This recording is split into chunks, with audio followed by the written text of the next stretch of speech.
নমস্কাৰ। আমি সাধাৰণতে সচৰাচৰভাৱে জলকীয়া খাওঁ। আমাৰ বিভিন্ন ধৰণৰ অনুষ্ঠানবোৰত যেনে বিয়া সবাহ আমি যদি ক'ৰবালৈ ওলাই যাওঁ তেতিয়াও আমি ষ্ট্ৰীট ফুড হিচাপে আমি জ্বলা খাই ভাল পাওঁ।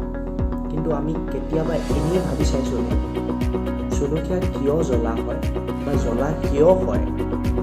আমি এনেই ভাবি থৈ দিওঁ নহয় জানো যে জলকীয়া জ্বলা আৰু তাতনো কি আছে। কিন্তু বিজ্ঞানীসকলে আমাৰ পৰা অলপ পৃথকভাৱে ভাবি চায়। তেওঁলোকে প্ৰথমতে ভাবিছিলে যে গছজোপা সৰু সৰু কীট পতংগৰ পৰা বচাই ৰাখিবলৈ জলকীয়া প্ৰাচীন কালৰ পৰা জ্বলা হৈ আহিছে। কিন্তু পাছত তেওঁলোকে গৱেষণা কৰি গম পালে যে জলকীয়াৰ কম্পাউণ্ড পোৱা যায় আৰু সেইবিধ হ'ল কেপচাইচিন। আমাৰ শৰীৰত পলিমডেল নচিচেপ্টৰ নামৰ এবিধ সক্ৰিয় নিউৰন থাকে।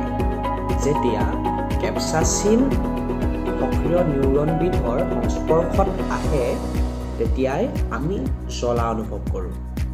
ঠিক তেনেদৰে তিতাকেৰেলাতো এবিধ কম্পাউণ্ড পোৱা যায় যাৰ নাম টাৰপেনইডছ। টাৰপেনইড যেতিয়া আমাৰ শৰীৰৰ নিউৰনৰ সংস্পৰ্শত আহে তেতিয়াই আমি তিতা অনুভৱ কৰোঁ। নমস্কাৰ।